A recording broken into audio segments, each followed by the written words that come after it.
त्यांनी दोन्ही पक्षांनी ही रजिस्ट्री रद्द करावी अशा प्रकारचा अर्ज केलेला आहे। त्या अर्जाच्या अनुषंगाने त्यांना जे पैसे भरावे लागतात, कारण रजिस्ट्री रद्द करायची असेल तरी पैसे भरावे लागतात, त्यामुळे त्या संदर्भातली नोटीस त्यांना इश्यू झालेली आहे। त्यामुळे पुढची कारवाई जी काय ती होईल। पण हे जरी झालं तरी देखील जी काही क्रिमिनल केस दाखल झालेली आहे ती यांनी संपणार नाही।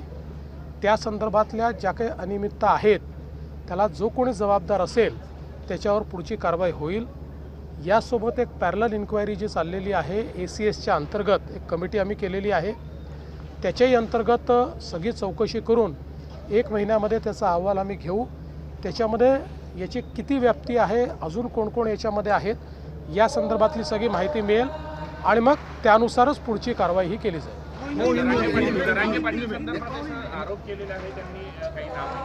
असं आहे की या संदर्भात पोलिसांनी कारवाई केलेली आहे, 2 जणांना अटक केलेली आहे।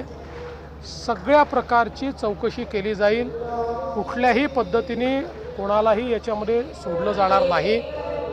हे जी काही संपूर्ण घटनाक्रम समोर येतो आहे याच्या तळाशी जाण्याचा प्रयत्न हा पोलीस करता आहेत। सगळी माहिती बाहेर आल्यानंतरच या संदर्भात अधिकारिक बोलणं योग्य ठरेल।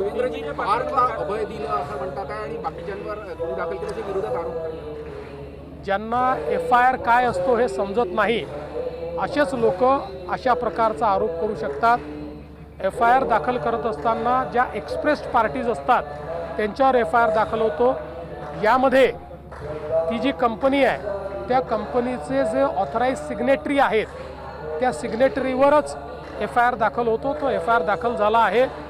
पण हे आपण लक्षात घेतलं पाहिजे की ज्यावेळेस एखादा FIR होतो याच्यामध्ये ज्यांनी साईन केली ते, ज्यांनी विक्री केली ते, ज्यांनी त्या संदर्भात चुकीचं रजिस्ट्रेशन केलं ते, ज्यांनी फेरफार केला ते, अशा सगळ्यांवर हा FIR दाखल झालेला आहे।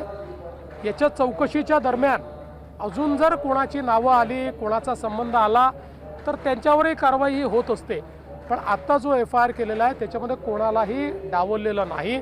नियमानुसार ऑथराइज सिग्नेटरी, नियमानुसार पॉवर ऑफ अटर्नी होल्डर हे FIRचे जबाबदार असतात, त्यांना जबाबदार धरलेला आहे। जो करार झाला त्याच्यात शीतल तेजवानी एक नाव होतं, पण करार रद्द झाला त्याच्यात शीतल तेजवानी नाव नाही। ते मी आता बघितलेलं नाही आहे, ते बघितल्यानंतर मी सांगू शकतो। या तपासणीमध्ये जर पार्थ पवार दोषी सापडले तर इथून पुढे त्यांच्यावर कारवाई होईल।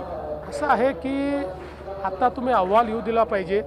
मी तुम्हाला एवढं निश्चितपणे सांगतो, अहवालात जो कोणी दोषी असेल, जो कोणी, आणि माझ्या या मताशी श्रीमान उपमुख्यमंत्री अजितदादा पवारही या ठिकाणी पूर्णपणे सहमत असतील की या अहवालामध्ये कोणीही दोषी आढळला तरी त्याच्यावर कारवाई होईल।